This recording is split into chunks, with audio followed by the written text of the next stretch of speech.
lads, give your heart and soul. Run lads, shoot lads, give us all a go.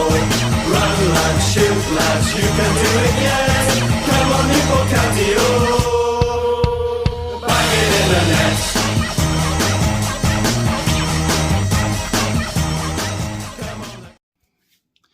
Hello and welcome to Taff's Word, and the title of this one is Transfer Deadline Day. We are now at 7:10 in the evening.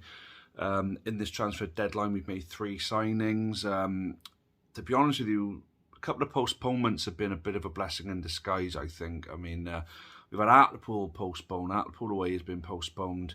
We've had, it was the home game that was postponed recently. We had one postponed, didn't we? I know the Grimsby game is postponed because they were in the FA Cup, but there was another postponement. Can't think of what it is. Someone at home.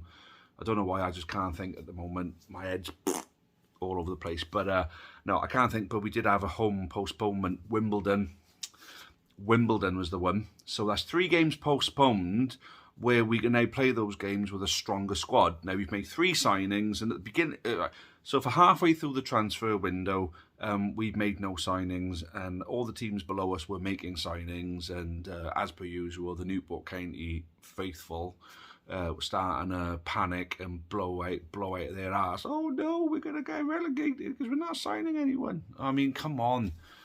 First of all, right, we lost 5 players, and that's what everyone keeps going on about. We've lost 5, right? So we're talking about 3 lone players who weren't really playing.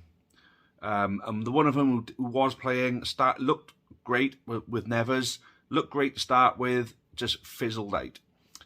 Maybe not the right time for him to go out on loan, or maybe we weren't the right club for him. I know he's gone to somebody else on loan. Again, I can't think who that is. Is it Bradford or someone like that he's gone to on loan?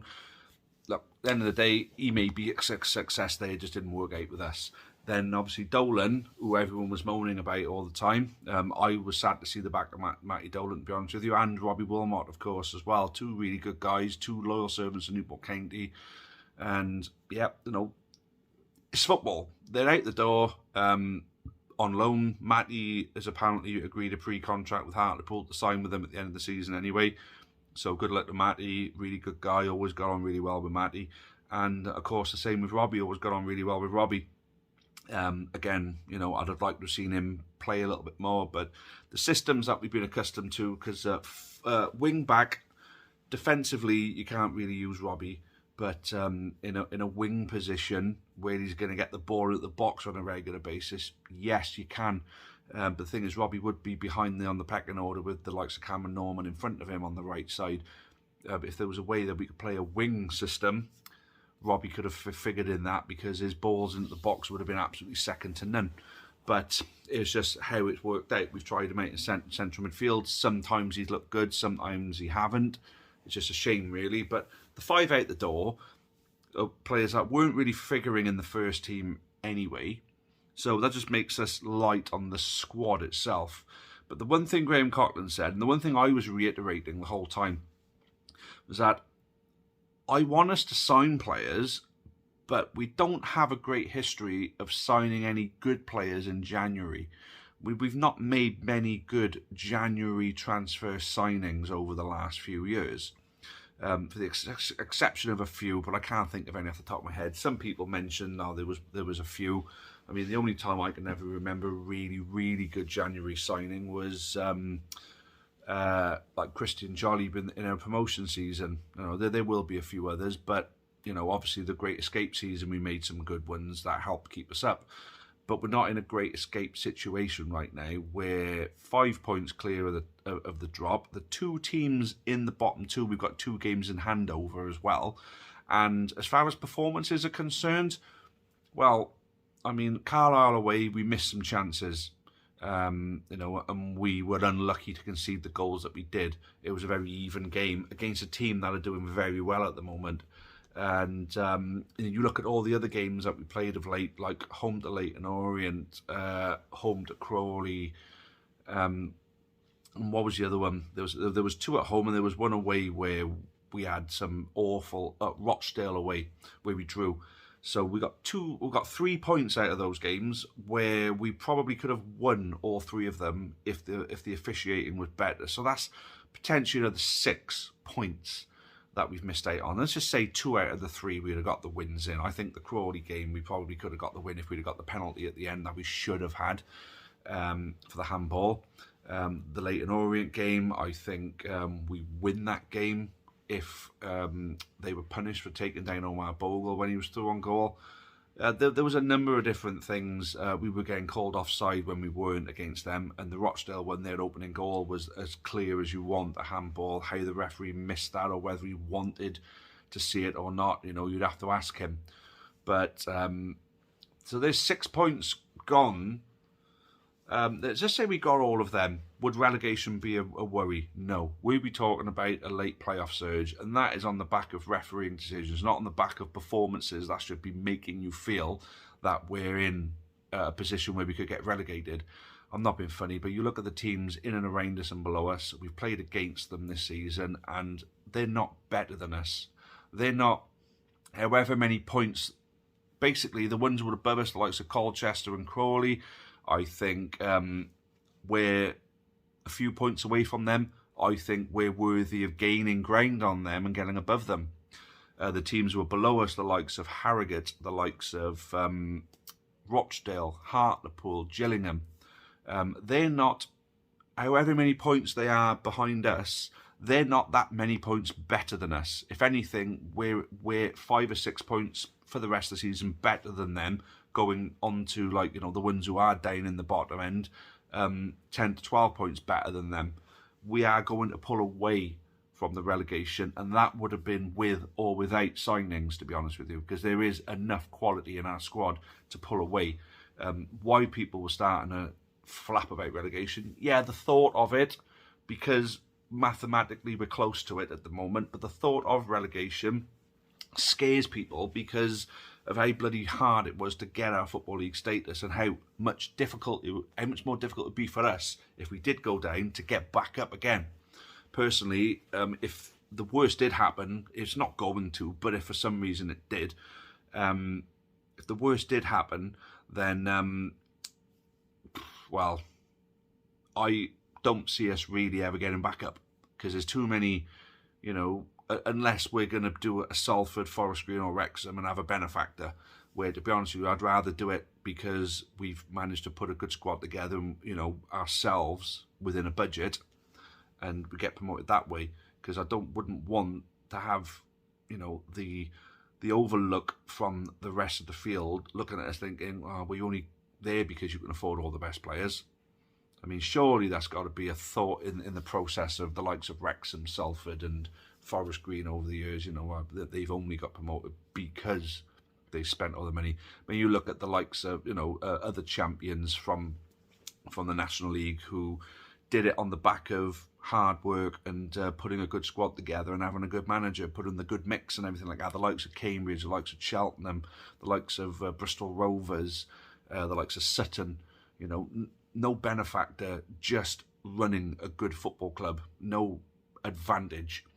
Now, I know what people are thinking right now. Well, what about when we got promoted, when we had a lottery winner? He was a lottery winner. He wasn't a multi-millionaire like some of the people who are running some of these football clubs now. He was a lottery winner that signed cheques for a few £1,000 here and there, or maybe funded the move for Christian Jolly, which, to be honest with you, chairmen do that all the time. We didn't have a benefactor. We didn't have a sugar daddy. You know, we didn't have someone ploughing millions, allowing the club to lose millions every year, like the likes of Salford, like the likes of Wrexham, like the likes of Forest Green. The clubs are physically losing millions, and their multi-millionaire owners were writing the cheques off. So we didn't benefit from a benefactor. We had a chairman that was willing to put a bit of money into the club, which every single football league and non-league club has. You can't operate without having funding, unless you're in a position where we are now fans-owned, self-sufficient, and that's where we are right now. We're self-sufficient. People think we're skint. We're not. There's money problems because we had to send the players up with their own cars. Well, that got completely debunked. You know, there's no problem. There's no financial issue at Newport County. But there is talk of investors coming in. Could this be the right time for that? Absolutely. But anyway, I divulge into something else, or digress. That was the word I was looking for, digress. Good old boy, Mr. Gress. Anyway, so we've made 3 signings now. So we've got Charlie McNeil, who was, we knew days ago that he was signing, and it was announced today, thankfully. Good, promising striker, really highly rated by Manchester United. I'm really looking forward to seeing him play for us.